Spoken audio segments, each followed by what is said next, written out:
Oke, monggo, barangkali dari ayah bunda sekalian ada pertanyaan, monggo. Baik, bismillahirrahmanirrahim. Assalamualaikum warahmatullahi wabarakatuh. Nama saya Vera, ibunda dari Mas Yasan dari kelas IDAT 1C. Baik, Masya Allah Ustadz, materinya luar biasa. Ini berasa lagi kuliah lagi gitu ya. Tapi nggak ada ujiannya ya Ustadz. Baik, Masya Allah, Ustadz, saya ini kan lulusan sekolah formal ya, tapi punya cita-cita inginnya saya dan keluarga, anak-anak saya nanti masuk surga bersama-sama gitu. Pengennya gitu. Nah, mohon diberikan gambaran Ustadz untuk kami semuanya di sini. Nanti setelah anak-anak lulus dari Kutab, itu nanti gambarannya akan seperti apa, tahapannya akan seperti apa, supaya anak-anak kami itu nanti lebih dekat kepada Allah gitu ya, dan bisa membawa, bukan membawa ya, berat amat tugasnya membawa, punya visi misi juga ingin masuk surga bersama-sama sekeluarga gitu kira-kira. Karena kalau kita kan sekarang ini ya hidup di dunia ya, kira-kira gitu ya. Kalau lulusan sekolah formal itu kan nanti kalau kata Ustadz tadi dijelaskan bahwasanya lulusannya itu pasti mencari pekerjaan gitu. Nah, kira-kira kalau nanti anak-anak kita, anak-anak kami menempuh pendidikan di Kutab, lalu selanjutnya akan seperti apa gitu. Apakah juga ya tentunya beramal ya, beramal solih ya pengennya ya. Dan apakah itu nanti seperti apa gambarannya kira-kira Ustadz? Supaya lebih jelas lagi gitu ke depannya. Baik, terima kasih.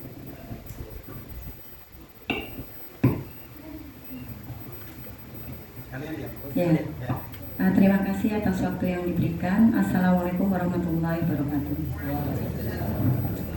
Alhamdulillah tadi satu pertanyaan sudah terwakili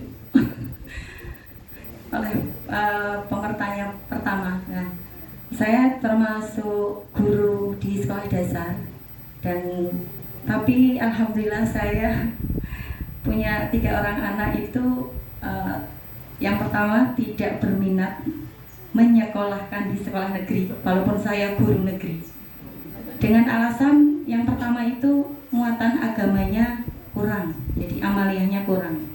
Jadi dulu anak saya yang pertama juga sampai yang kedua ini masuknya tidak di negeri. Alasan pertama adalah landasan agamanya kurang. Nah, kemudian yang ingin saya tanyakan, kalau di negeri itu nanti kan misalnya ada ujian, Ustaz. Nah, itu untuk yang di Kutab itu nanti kalau tadi sudah dipaparkan tentang kurikulumnya, saya sangat tertarik sekali. Nah, tapi untuk misalnya karena ini non formal itu untuk ujian bagaimana Ustaz? Misalnya kalau ada UN itu atau maksudnya melaksanakan UN-nya bagaimana? Itu pertanyaan yang pertama. Yang kedua tadi terkait kurikulum. Kemudian yang kedua itu nanti mohon maaf mungkin mewakili ibu-ibu yang lain juga. Hubungannya dengan syarat masuk di Kutab dan biayanya estimasi itu berapa gitu loh Ustaz. Ya. Mungkin mewakili ibu-ibu yang lain yang penasaran bertanya ya. Ya, demikian pertanyaan dari saya, kurang lebihnya terima kasih. Wassalamualaikum warahmatullahi wabarakatuh. Bismillahirrahmanirrahim. Assalamualaikum warahmatullahi wabarakatuh. Nama Anas Ustaz. Anaknya ada 2 di sini, Afifah sama Zaki. Izin bertanya, di surah Al-Qasas ayat 77 itu kan dikatakan wabadagi fima ataqallah ila akhir ya Ustaz. Jadi pendidikan Rasulullah menurut surah Nabawiyah tadi yang Ustaz jelaskan di awal itu sudah memang patut dicontoh untuk generasi sekarang, karena banyak terjadi kasus pembulian di sekolah-sekolah negeri ataupun sekolah swasta. Nah, itu pengaruhnya dari apa nggih Ustaz? Karena kalau di sirah itu Rasulullah itu kan sering dibully gitu. Nah, kalau di pendidikan bullying itu kan kita dilarang membuli, sedangkan Rasulullah itu sering dibully. Nah itu, jadi yang harus kita ajarkan kepada anak kita itu seperti apa? Apakah diajarkan kamu harus mencontoh Rasulullah tentang kesabarannya atau yang lain sebagainya? Karena mungkin pendidikan tauhid itu belum nyampe di sekolah luar sehingga banyak terjadi kasus pembulian. Nah harapannya seperti apa peran kita selaku orang tua dalam mendidik anak kita supaya tidak membuli orang dan menyikapi pembulian itu seperti apa. Jazakumullah khairan. Wassalamualaikum warahmatullahi wabarakatuh. Bismillah. Nah, Pak Dokter, monggo. Assalamualaikum warahmatullahi wabarakatuh. Matur suwun langsung, alhamdulillah bisa berjumpa dan diskusi tadi. Jadi yang pernah kita baca dan tentang pendidikan Islam itu memang di zaman Rasulullah, karena beliau merintis, makanya dilahirkan pejuang-pejuang muda seperti Usamah bin Zaid dan lain-lain. Kemudian Islam berkembang dan pendidikan berkembang juga menjadi ulama-ulama dengan berbagai multidisiplin ilmu pengetahuan, misalkan Imam Ibnu Ar-Razi atau Ibnu Sina dan lain sebagainya, yang mereka memiliki pengetahuan dan penguasaan ilmu yang bermacam-macam. Sementara kita sekarang dihadapkan dunia yang pendidikan itu semakin mengerucut, bukan meluas, Ustaz.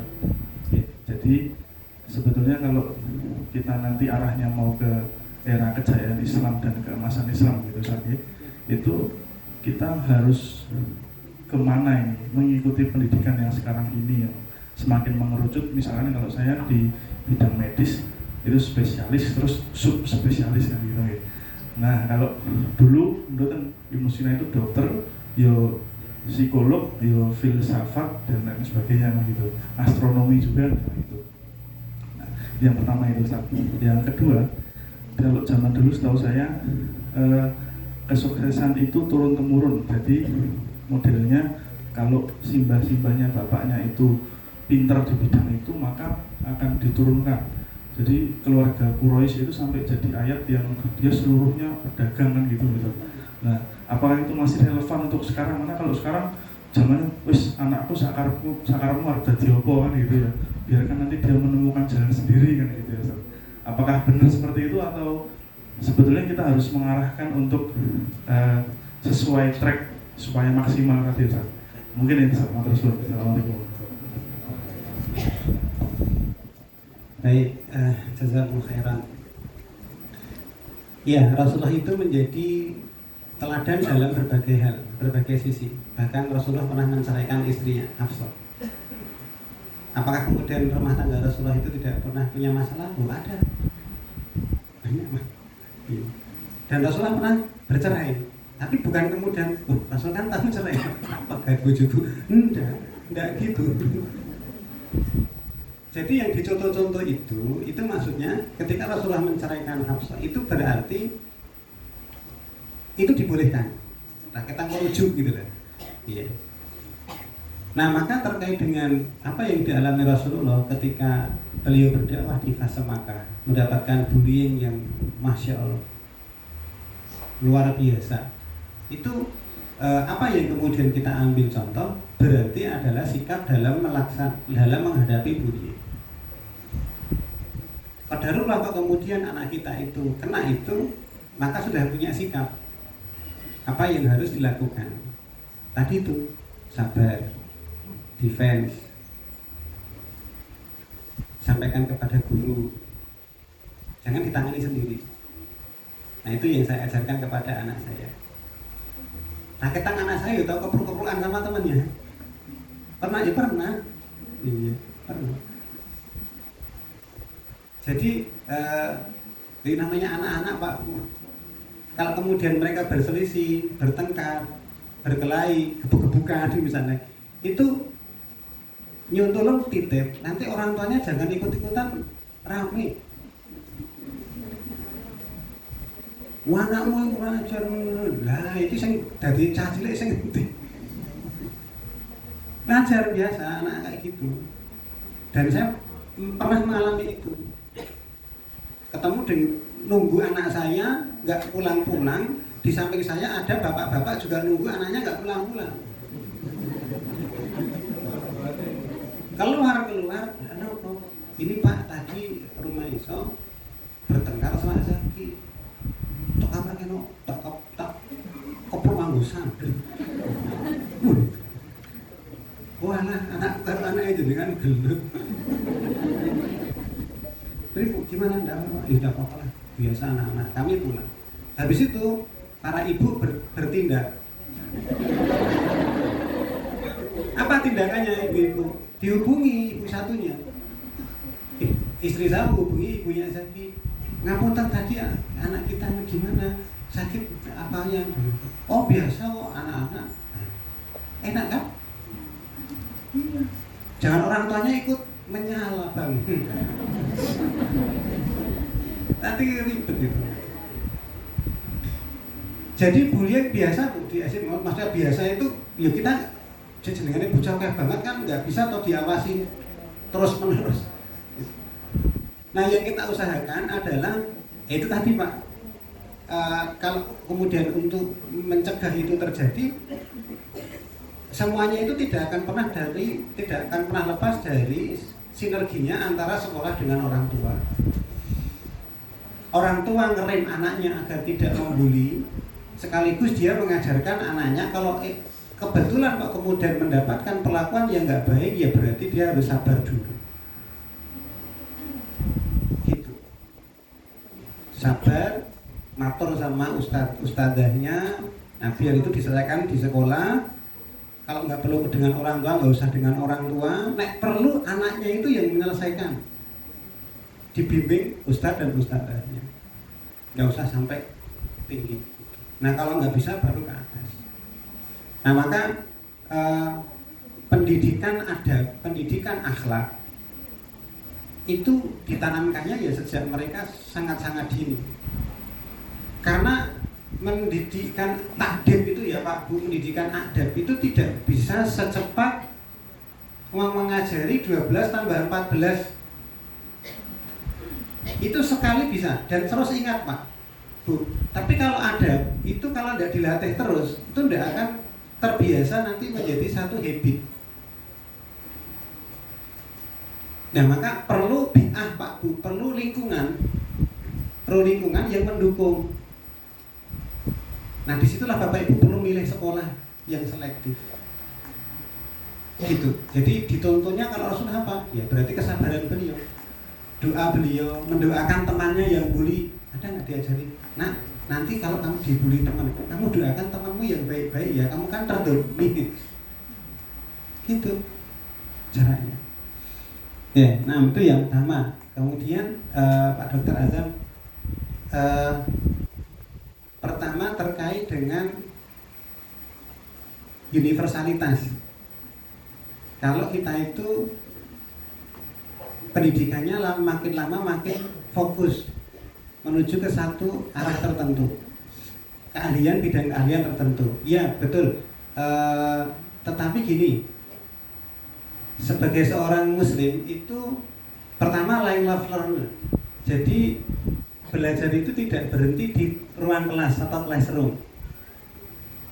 Oleh karena itu saya misalnya bidang keahlian saya pendidikan fisika, tetapi saya belajar kedokteran juga holistik, sehingga di rumah kita menjadi dokter untuk keluarga sendiri, paling enggak gitu.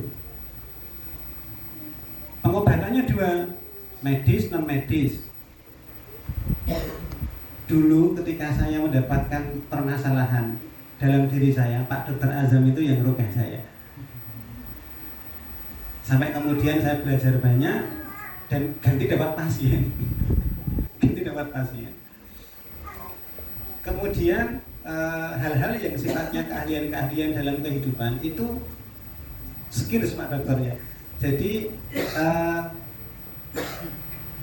yang dipakai formal ada ijazah untuk mencari kerja sebagai karyawan itu ada, tetapi bahwa kita membutuhkan ilmu pengetahuan lain yang digunakan sebagai peran kita dalam posisi kita sebagai kepala keluarga, ayah, Itu wajib ada juga, dan itu tidak diperoleh di bangku kuliah. Kalau diperoleh di bangku kuliah nanti Bapak Ibu gelarnya bisa banyak sekali. S1-nya panjang. S1 pendidikan fisika, S1 matematika, S1 PKK, S1 montir. Nah di rumah misalnya macet kan mungkin ada penangan sendiri, listrik, nah itu. Saya pikir seperti itu. Jadi artinya memang bidang keahlian itu tetap kita harus kuasai. Lalu yang kedua, bagaimana anak kita? Apakah kemudian kita arahkan? Jadi gini Bapak Ibu, mau dikoreksi Pak Dokter. Anak itu punya pewarisan sifat, namanya gen, betul ya? Dari ilmu biologi kayak gitu. Nah genetis itu diturunkan. Makanya caranya nutup lemari simbah anak saya itu podo anak saya Pak. Itu caranya nutup lemari. Aneh ya? Iya. Itu podo plek. Caranya gelegean. Tahu bersendawa dengan itu podo. Podo persis. Ini bukan mengungkap aib ya, tapi caranya ngomong nek ra dipikir sik misalnya. Itu ada. Terwariskan. Iya, terwariskan. Nah, gen-gen itu nanti Bapak Ibu akan menjadi unik di setiap anak-anak kita. Terus di masa kecil, usia 3 tahun, 4 tahun, 5 tahun itu nanti Bapak Ibu kalau mendampingi anaknya itu muncul keunikan atau kelebihan yang dimiliki. Terus Bapak Ibu nanti bisa membuat peta, oh anak saya terampil di sini, maka nanti akan saya fasilitasi seperti ini. Jadi Bapak Ibu tidak harus pesepak bola itu pintar kimia kok. Jadi jangan suka memarahi anaknya kalau kemudian rendah di satu mata pelajaran tertentu. Kayak anak saya tadi itu loh, wah ya Allah matematika nih, astagfirullahaladzim. Gitu. Tetapi anak saya itu kalau diminta untuk gambar, untuk ngeruncing, kerajinan tangan, pinter. Ya terus apa kemudian saya paksakan ke sana? Ya tidak. Gitu. Nah itu sajane tidak perlu mencari orang yang melihat bakat anak. Nek orang tuanya itu titen. Dari sejak lahir kecil, wah anakku titen kayak dititeni anaknya seperti ini bisa. Sehingga Bapak Ibu tentang masa depan anak kita itu bisanya mengarahkan, mengakselerasi, mengkatalisator, memfasilitasi. Karena Pak Bu, kalau anak-anak itu tidak menyukai apa yang mereka kerjakan, efeknya seperti mahasiswa saya DO saat mengerjakan skripsi. Kenapa ketika ditanya, saya sebetulnya tidak mau di PGSD. Orang tua saya memaksa saya masuk PGSD. Dan DO-nya kapan? Saat mengerjakan skripsi. Setelah 4 tahun. Wes, ora loru. Gitu. Nah maka mengarahkan anak sejak awal itu penting ya. Yang penting itu sesuai dengan bidang keahlian anak yang unik apa dan mereka menyukainya. Terus jangan berpikir gini Pak Bu, nek anakku gaweane ngene iki apa sesuk duwe duit. Wis itu wis repot itu. Tenang.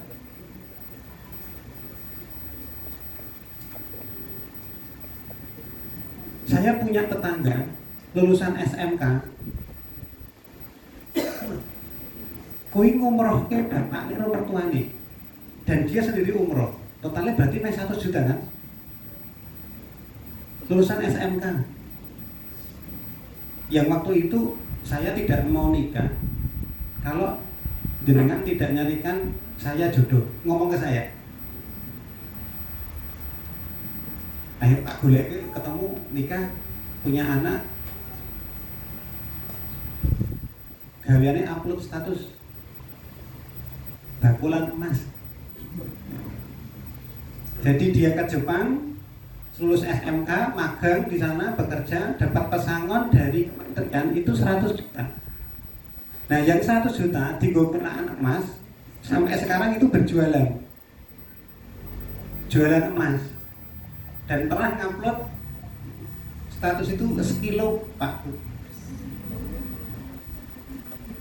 Wes payu, koi emas sekilo, leng ngupload statusnya kayak gitu. Dan nek nonton wonge itu penampilannya itu justru kaya wong sugih. Tenan. Nek gambarnya tasnya cilik ngene iki emas gram-gram. Istrinya mahasiswa PGSD S1. Mari njaluk jodoh saya tak goleke mahasiswa. S1 yang satu SMK. Terus saya dipikir-pikir, saya SMK arep mbok gawe apa? Lah kuwi lho ditonton. Nah kadang-kadang kan melinearkan antara gelar akademik dengan kerja penghasilannya. Enggak gitu. Rezeki itu konsepnya enggak kayak gitu. Saya S3 Bapak Ibu. Ini luweh miskin dalam tanda kutip daripada SMK itu. Secara uang itu. Wong aku tukune ning kono. Iya. Nah, jadi gitu. Ada betul. Ya, mudah-mudahan memberikan insight untuk semuanya. Terakhir tadi penting itu ya. Jadi nek koyo ngono terus esuk nggo gawene apa? Duwite saka ngendi? Gek sugih apa ora? Berkah itu enggak senilai dengan kaya. Allah